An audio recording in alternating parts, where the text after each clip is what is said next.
Hi, everybody. We're so glad that you could attend with us here in our conference today. And I'd like to introduce Geoffrey Moon. And the title of his presentation is to find each peak using NMAG-TAPAS assessment toolkit to increase equity in your school. Geoffrey is the Gifted Education Program Support Specialist at Santa Fe Public Schools. He's the author of the NM-TAPAS, New Mexico Talent and Potential Assessment System. Geoffrey was recently honored as the 2019 NAGC Gifted Coordinated Award winner for working with school faculty, developing a continuum of aligned program options for gifted students in Santa Fe. He's the author of the NM-TAPAS, New Mexico Talent and Potential Assessment System. Welcome, Geoffrey. Thanks so much. All right, you guys, I'm going to, share my screen with you so you can see my cool graphics. And now I can't see them. Is that working for everybody? We can see them on this side. Great, okay.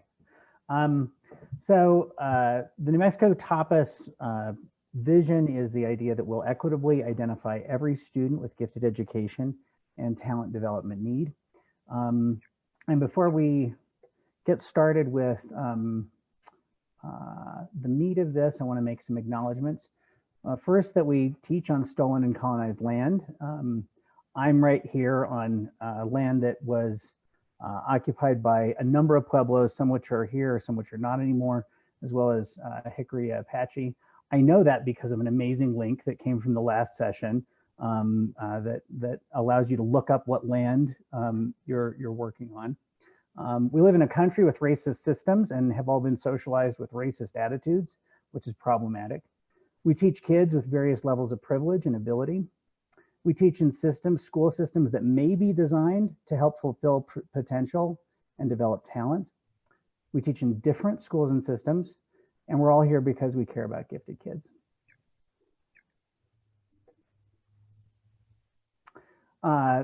This work is something that has been sponsored by the New Mexico Association for the Gifted, for which I'm very grateful.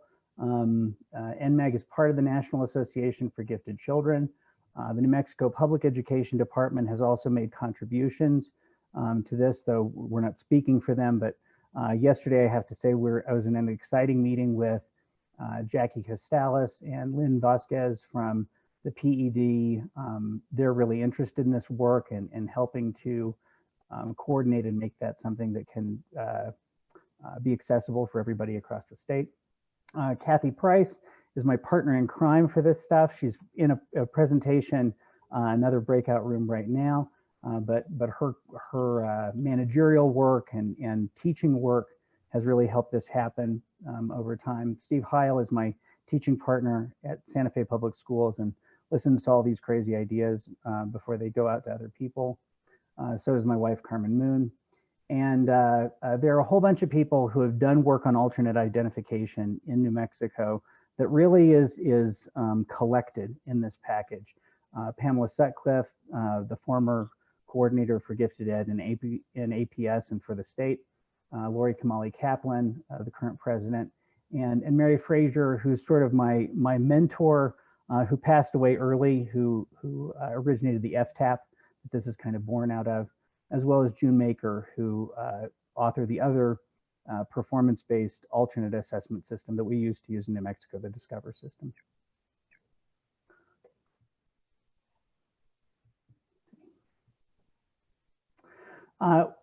The idea behind New Mexico TAPAS is that we're one state in New Mexico, but we have many communities, many cultures, many potentials, and many talents. And if we think about the mountains that are close to any of our different communities, we get an idea about why we've got to think about potential and performance and giftedness in local kinds of ways. You know, from here in Santa Fe, Chicama Peak over in the Jemez is very present all the time, as well as the south end of the Sangre de Cristos. They're not visible from other places. And I think that if we think about the different mountains in different parts of our state and how we really can see them best from where we are, We understand a little bit of the ethos behind using local norms to identify kids, using local cultural values to identify kids as well. So the agenda for today's talk is a little bit of an overview of the TAPAS project, the context in which it exists, the new research that it's based on, and then the toolkit itself. So what is or what are TAPAS, if you want to make jokes about little bites of food? First of all, it's a set of values. Now, I'm the person responsible for this title, Equity is Excellence, and I want to explain that a little bit. I think that when we have systems that support the development of all of its subgroups of people, we are a more excellent society. I think that when we have more voices, when we develop more different kinds of talents, we are a more excellent society. I think that it's important that needs come first when we are seeking to identify kids, that we are seeking to fulfill a need, not to generate a label, even if we need to generate a label to fulfill a need. I think it's important that everyone gets included in gifted education as early as possible, because that's where we can have the greatest impact. And finally, I think it's very important that we have one purpose in gifted education, fulfilling kids' potentials, fulfilling better futures for our society. But we may have to implement many methods in order to do that, and you're going to find out why here. TAPAS has components. There are components that allow for self-reflections on equity and improvement. There are planning processes for getting identification done, which is a complex task in many cases, especially in a state with complex rules like New Mexico around identification.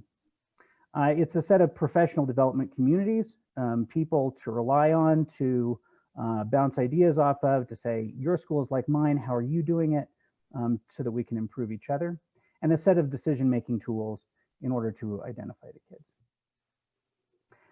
And then there are a whole bunch of pieces within TAPAS, systematic choices that need to be made.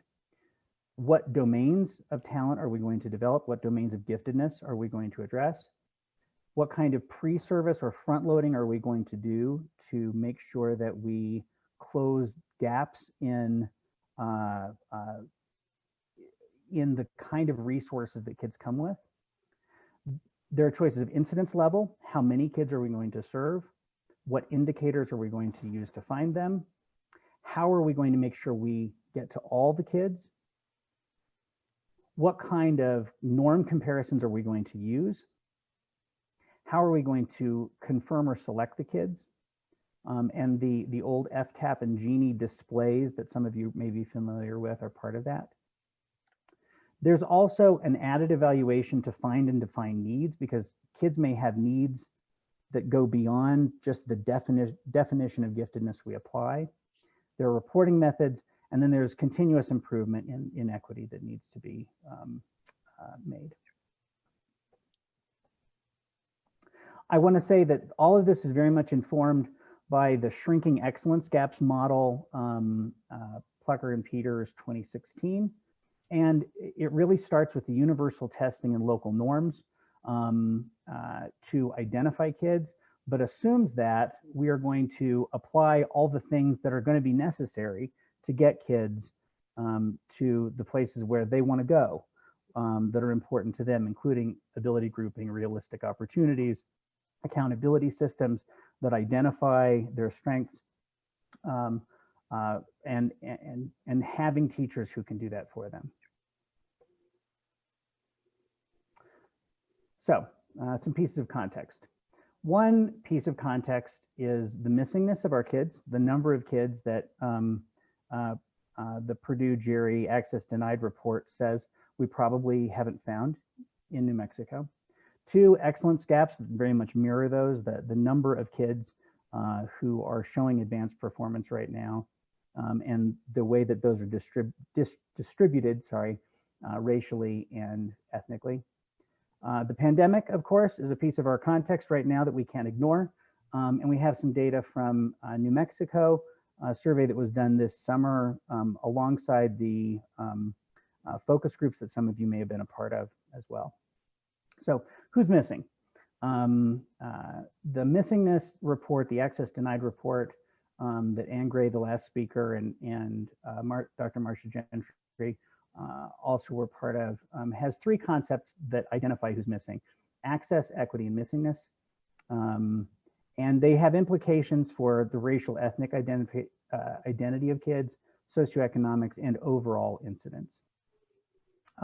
These are just some samples from the New Mexico report, but I really want to put these in front of you because I think that they do a great job of bringing focus to our work in developing equity. We're a state that has a pretty good degree of access to gifted identification across our schools, at least as compared to other states. However, when we compare schools with Title I qualification, schools that have larger number of kids on free and reduced lunch, we find that there's much less access to gifted identification. So there's a socioeconomic skew that goes on there. When we look at the trends in socioeconomics across time, we find that they're getting worse. That in 2011, 2012, 2013, 2014, if somebody went to a Title I school, they were about half as likely to have access to gifted identification as if they went to a non-Title I school. That dropped by a full 10th to 40% in 2015, 2016. And I do have to say that this report is based on the available data. I hope that things have gotten better since then. But this is what we know, and we have to work based on the data that we have.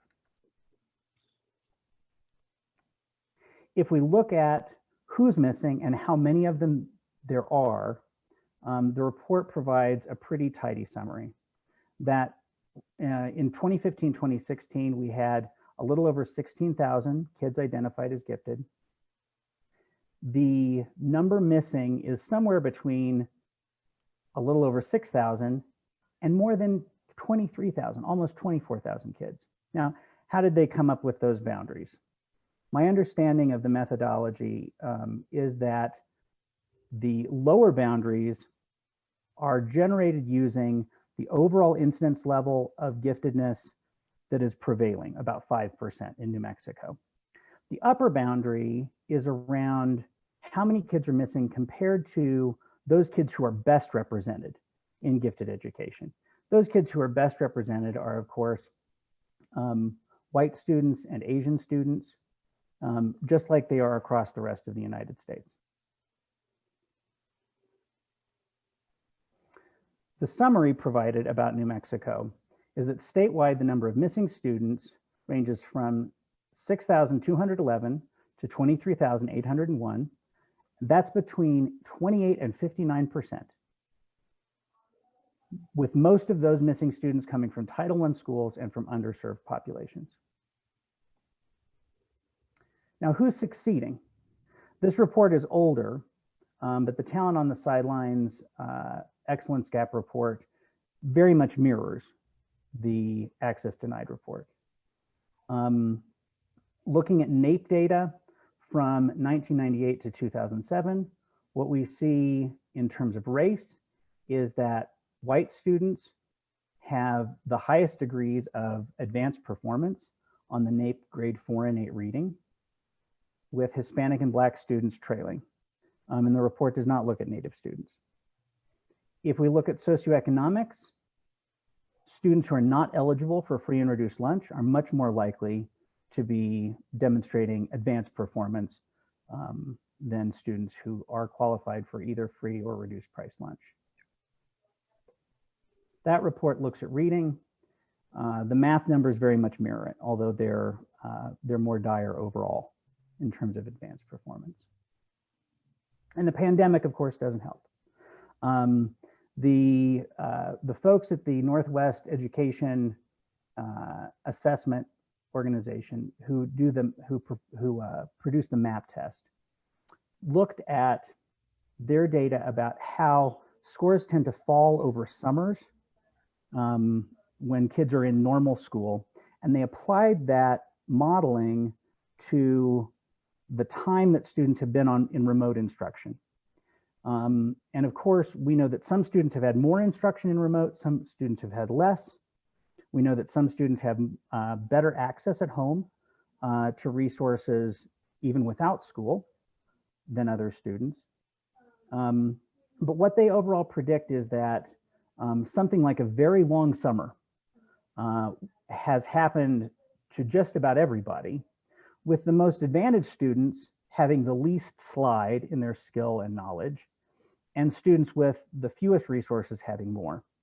For me, this raises questions not only about opportunity gaps that we need to close, but also about the norms that we use to identify kids, whether we can trust state or national norms making age or grade comparisons to kids who haven't had this long protracted summer, and perhaps having less access to education even during remote instruction. Now, what's the status of gifted identification in New Mexico?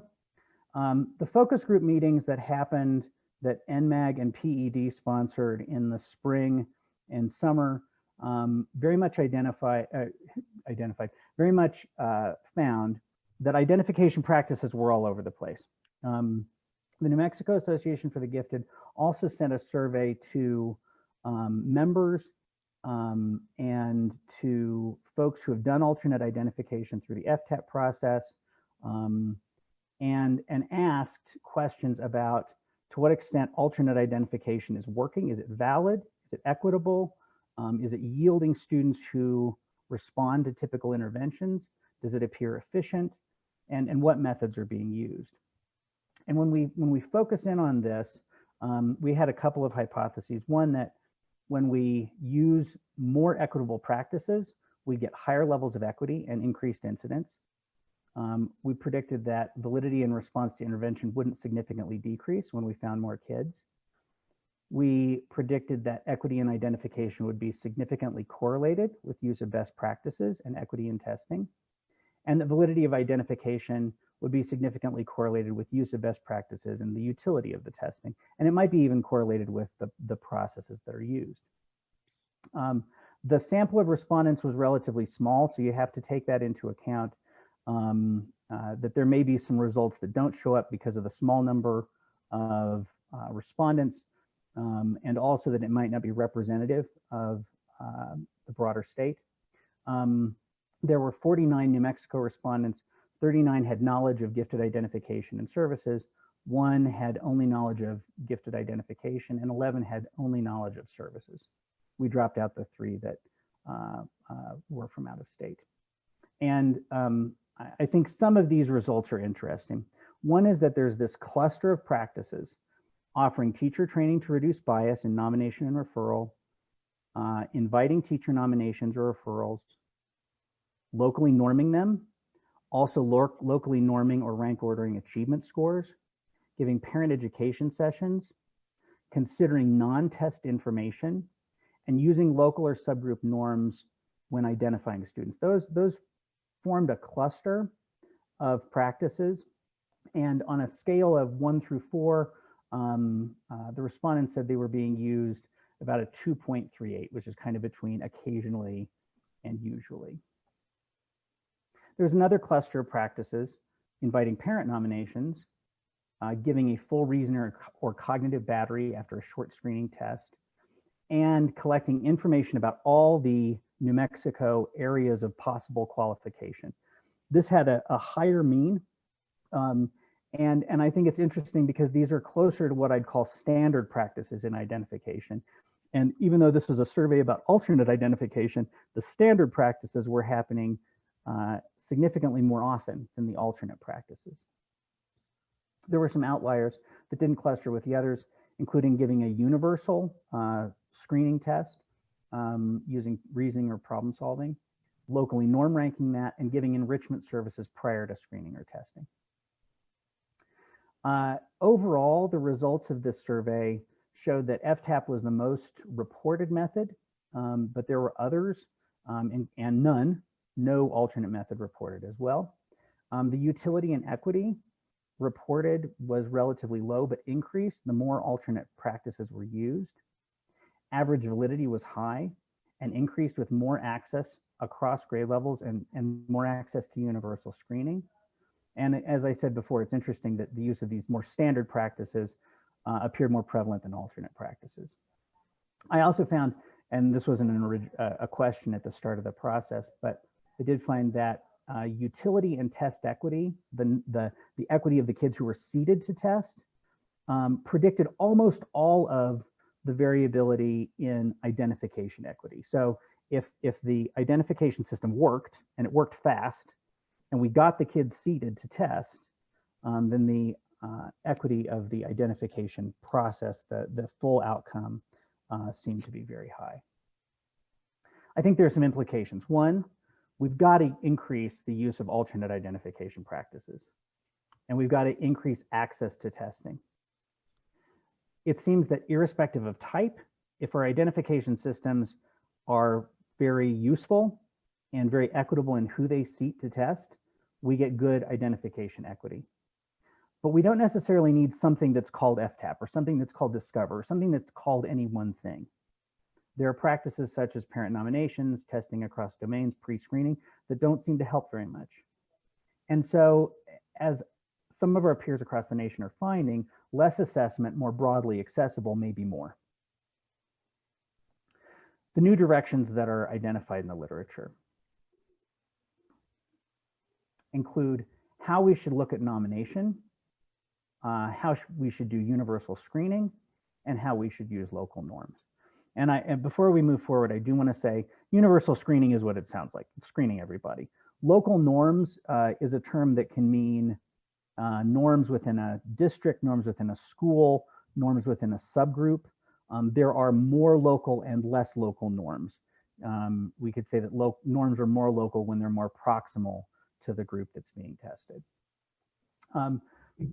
There is a paper that Matt McBee published in 2016 where he really looked at the nomination phase in screening. And what he found was that even the most valid nomination phases, phases where you make a decision about who gets tested further, are always going to lose about 15% of the kids that would be identified if you just tested everybody and you used those tests to identify folks. It's really better not to have a nomination phase. But if you do, you need very valid nomination tools, and you need to use low thresholds. You need to pass a lot of kids on to the final testing phase. What should we do about it? If you look at all kinds of teacher nomination tools, all kinds of rating scales, even in an earlier paper, just a referral without any kind of scale, those tend to have a validity of about 0.5. Perfect is 1, and complete garbage or noise is 0. Achievement tests tend to have a correlation of about 0.7 with other achievement tests and with cognitive tests. And if you have a co-normed screener type of test, like the COGAT screener is co-normed with the complete COGAT package, then you start to see correlations more in the 0.8 region. There's been a very recent paper published right around the time that NAGC was here last year by Scott Peters and a large group of researchers who looked at the entire MAP data set.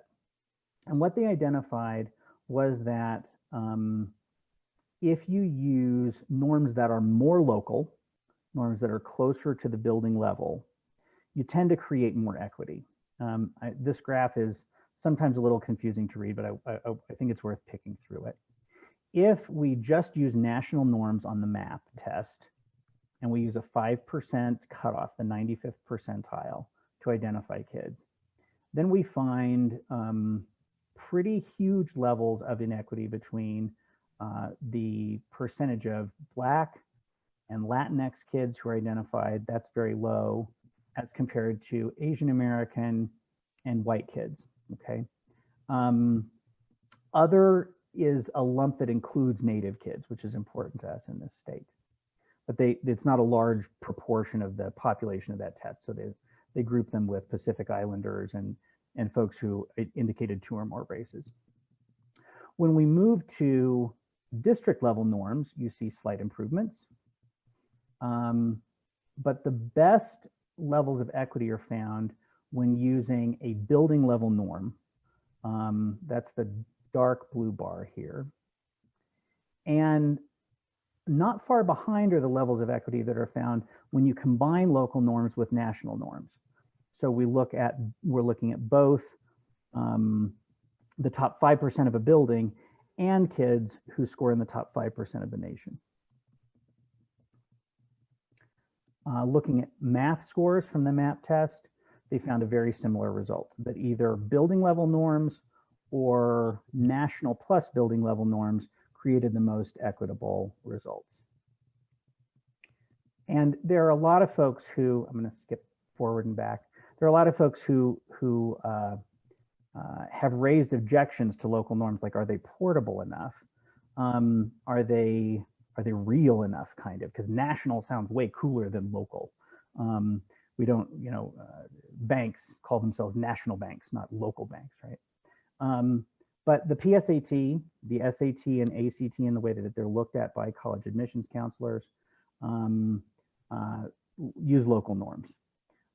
Orchestras, sports teams use local norms to identify kids. We don't like not mount a basketball team because we don't have NBA level players, right? We use the folks who are best at it in our school, or who have the most ability to improve through coaching.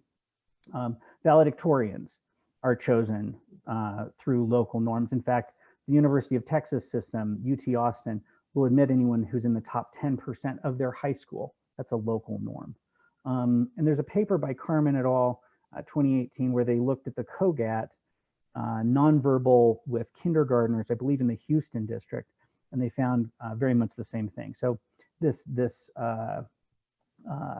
usefulness of local norms for generating equity has been found across a whole swath of different ability and performance identification systems. And if you guys want to take a look at a real capsule version of the way this looks, Scott Peters' website has a place where you can download a demonstration spreadsheet that allows you to play with local norms. They've got some numbers that are available there that allow you to really see how this works. And some of the assumptions behind this worksheet are applied to some of the new TAPAS tools. There are a couple of differences in decision-making that are used within local norms. One is that the decisions are usually made by rank within the population, not with a magic number like 130 or the 98th percentile. And so that has to be taken into account. So here are the tools in the new toolkit. The first is called the Outcome and Process Development Rubric. This is something that I'm in conversation with PED, Jackie Costalis, in the assessment department about making a sort of core set of questions that we ask as we try to build alternate assessment processes to develop equity. They start with setting long-term goals and then evaluating current performance around educational outcomes and identification outcomes, and then analyzing current practices of educational service and identification processes, setting short-term goals for improvement, planning next steps, implementing, and then repeating.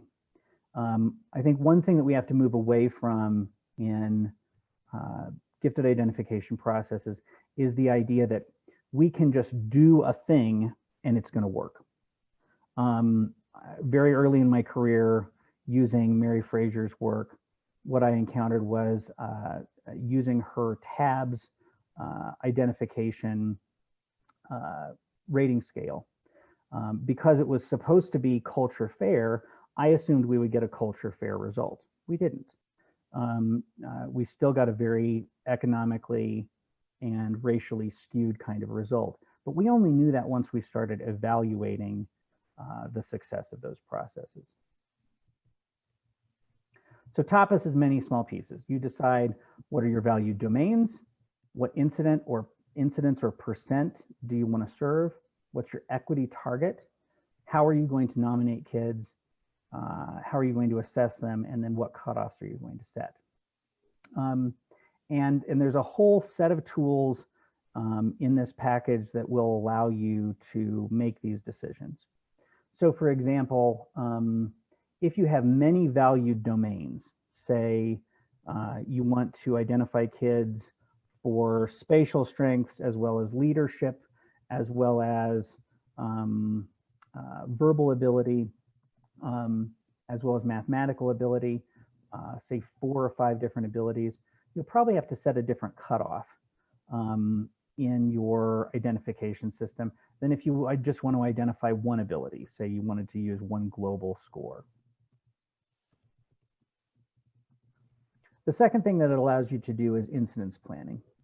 Most folks in New Mexico tend to identify kids and try to keep them identified over time.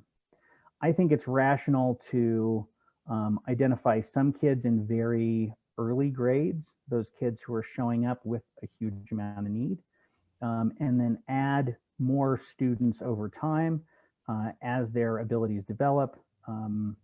And like I said, to try to get as many kids as early as you can, but to not confine all of your identification activities to one grade level. The third tool allows you to do a missingness-like analysis with your own district and or school. One of the findings of the National Research Center that I don't think Dr. Gallagher talked about this morning is that the differences in identification in the sample that they've looked at for the past 5 years tends to be greater when they compare schools within a district than when they compare districts. And a lot of people think that that's due to the levels of socioeconomic status in those zip codes. And so this analysis will allow you to identify the representativeness indices for different subgroups, but also approximate the number of kids that are missing in each of those sites or in each of those subgroups, so you can really think carefully about where to target your efforts. And then after you've made all those decisions, it allows you to put all the data together, averaging the data that you want to use to identify kids in order to make really reliable and robust decisions. And the most of the heavy lifting in this new system is done in a big spreadsheet that we're calling the localizer, which is a portmanteau of local and analyzer. Like it or don't, I had some people say they did, so that's what I went with. It can integrate achievement scores, cognitive universal screeners, full cognitive batteries, and other data such as teacher and parent nominations. Actually, 12 data points can be averaged, and then you can use teacher nominations and parent nominations on the side in an OR style system as well. This system will export to a reporting system that'll have FTAP and Genie-like displays, and those are in the process of development right now. The first pane that you see here allows you to design the broadest strokes of your assessment system. So you can choose the Hope Academic or Hope Social scales. The Hope Academic scale is a little bit more tightly correlated with school achievement. The Hope Social scale looks more at leadership and communication characteristics. Or you can use a different scale as well, but you can select whether you're going to use a teacher nomination scale at all and what it's going to be.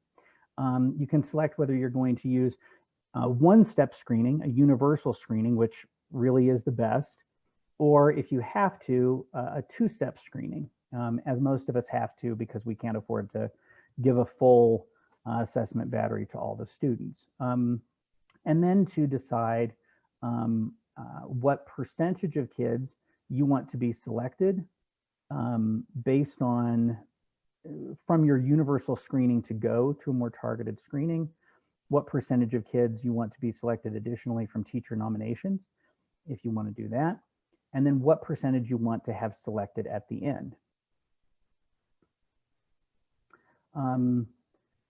Once you've selected those broad strokes, you can then decide for each of the data points you want to use whether you want to input raw or scale scores or national percentiles or both, and decide what weight you want each of them to have.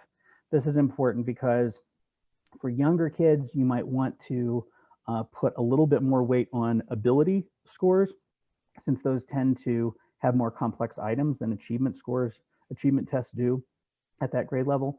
You might want to weight more toward achievement tests if kids are older.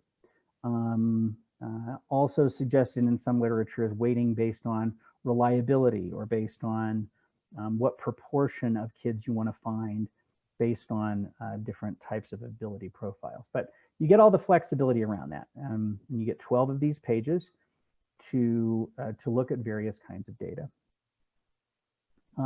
There's also a page that allows you to either paste in HOPE scale data, if you want to use that scale, or any other kind of scale. And there are 12 input columns for other scales.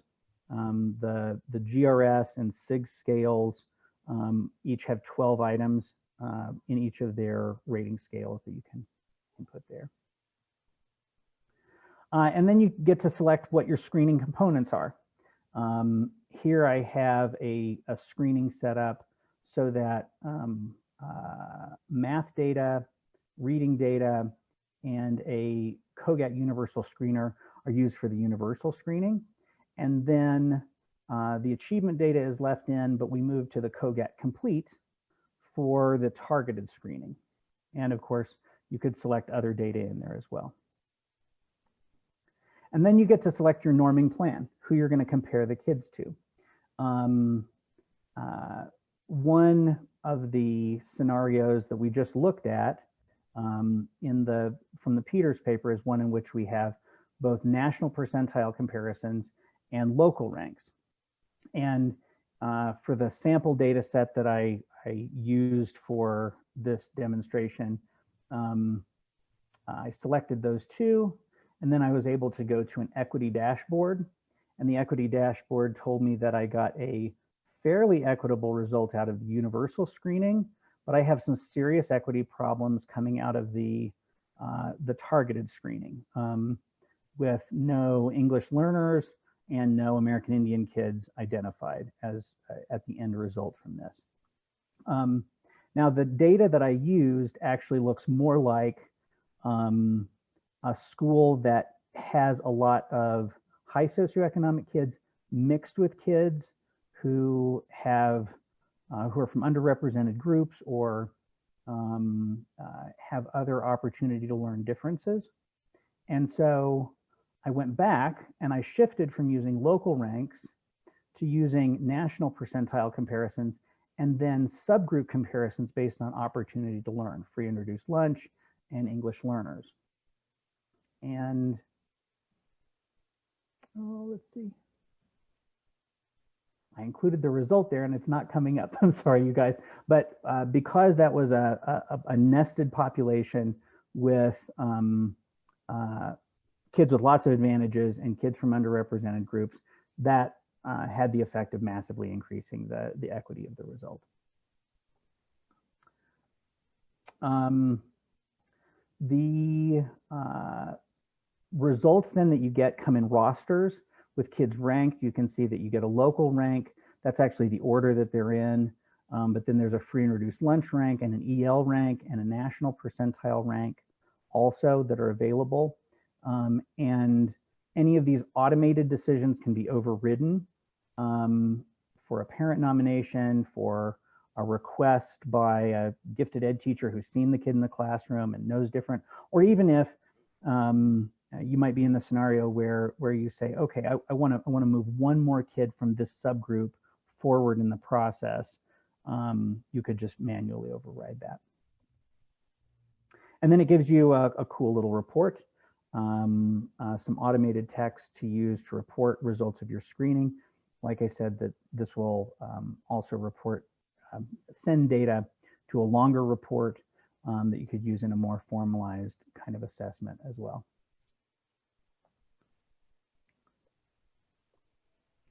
So if you guys have an interest in learning more about this, if you'd like to follow up, Kathy Price monitors NMAG@gmail.com. This is my address, Geoffrey Moon NM@gmail.com. And we have training coming up on November 4th, 5th, 10th, and 11th.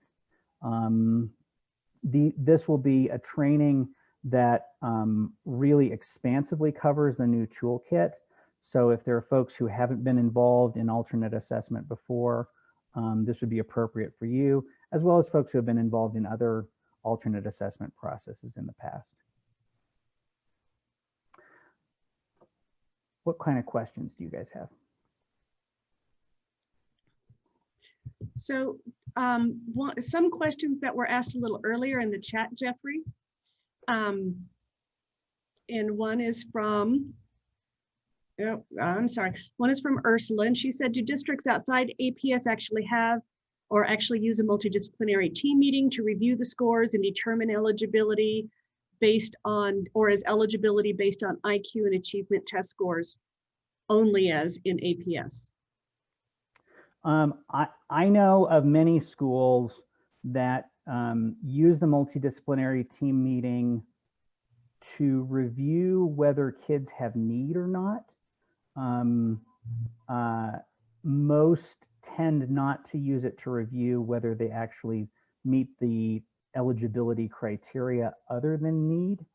And I think that at least one reading of our state rules suggests that the EDT team really has purview over the need question, not the other eligibility questions. My recommendation is that qualification for gifted education be something that is decided by a review team versus any one individual looking at the data. And here's the reason why. The reality of any kind of decision about qualification is that it's made by at least one human. What tests are used, what degree of test error is applied, those decisions are always made by a human being. And if you involve more human beings in that process, then there's more of a chance that you're going to catch errors and that you're going to find kids that wouldn't be found if just one person is looking at that data. But I do want to say very, very powerfully, Ursula, that it's never the test that actually makes the decision. It's the person using the test or the people using the test who make the decisions. Okay, and she also added to the chat at the bottom that APS does not do NDT for gifted services. Anybody with a score less than 98% automatically doesn't qualify. And she was just wondering if that was a practice throughout New Mexico or just APS. For example, a student could score 97% in all areas and not be deemed gifted for GI services. And in my experience, you know, there are often gatekeepers. Yeah, Ursula, I'm not sure if there are other districts who use that set of rules that APS does. I'm not certain, but I guess I would ask what the outcomes of that kind of protocol are, whether the outcomes are meeting kids' needs, whether the outcomes are equitable. Okay, and Daniel Thomas said, are the missing kids, when you were going over the missingness portion of this, misidentified or unidentified, and is the problem access or methodology? So when somebody talks about misidentification, I usually assume that they have in their mind something that is that they're making a decision between what they're thinking of as a real gifted kid and a not real gifted kid, or some other sort of dichotomous separation between a good decision and a bad decision. The methodology behind identifying missing kids makes the assumption that kids should be identified for gifted education and talent development, irrespective of their language, socioeconomic status, or racial ethnic identification. And so if, say, Latinx kids are identified at 3/4 the rate of white kids, you might say that that other quarter is missing because they're just not identified. They're not there, right? And so in the missingness calculation, and I think Ann Gray's on here and she can chime in. She did a bunch of this work, if she'd like to. So the lower boundary is just making that group come up to the overall identification rate. The upper bound is around identifying kids at the rate of the most well-represented groups, which are usually white and Asian socioeconomic kids. And yeah, I would say that the problem could be access and it could be methodology. It's probably both. Mm-hmm. Well, Helen Stein said, and this is very cogent, I think, it seems like there needs to be a need for NM-PED to determine a gifted qualification process utilizing multiple measures, so there's more equity from school system to school system. And of course, the regs does say that there needs to be multiple measures when we do look at the regs. And Helen, to your point, I would say I agree. I'm not sure it needs to be one process everywhere. And I'm a proponent of people being local in their decision making, but also being accountable for it and having to look reflectively and carefully at the equity of the services that they're delivering so that they can improve their processes if they're not working. I don't know anybody who really takes a hard look at a process that identifies a subgroup at half the rate of some other subgroup and says, oh, that process is working fine. So.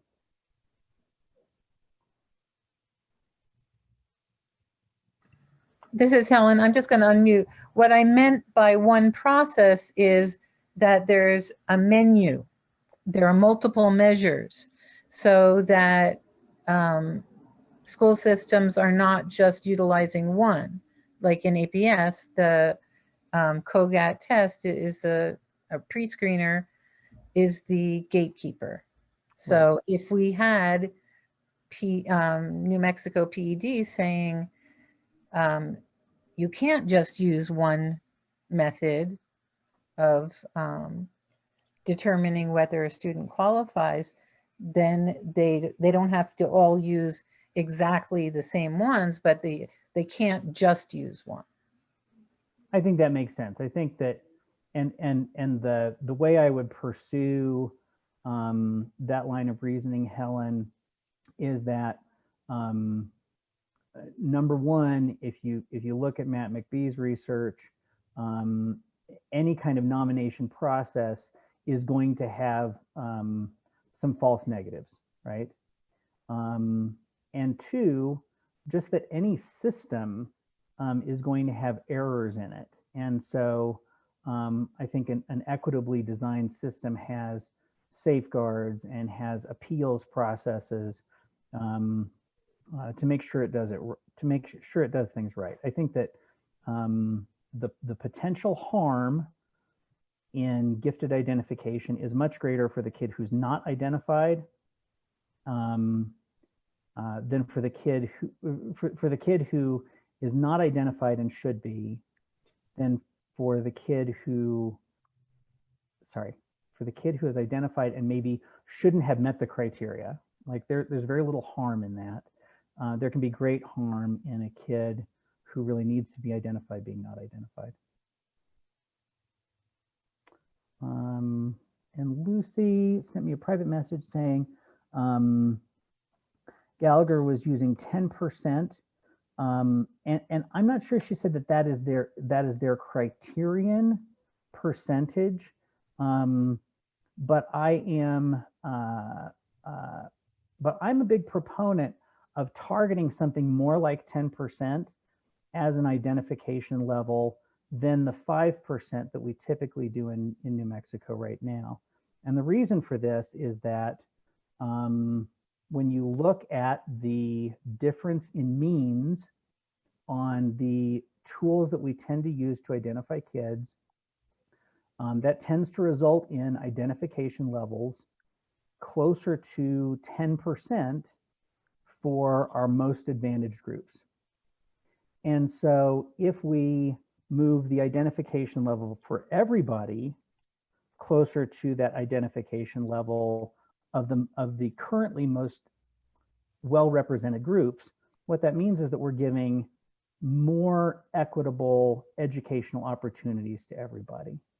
And the data on local norms suggests that we can go there in a very reliable and valid way.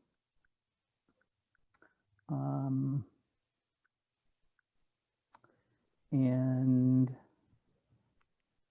yeah, APS is a big boat to move, Helen. That's absolutely true.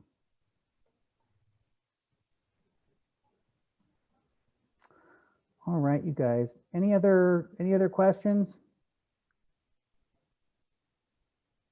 Well, I'm very excited to be part of this process, and hope that many of you are able to attend the 4-day training in November. And I think probably if you get out a couple minutes early for lunch, that's not a bad thing. Sound good, Kelly? It's awesome. Thank you so much.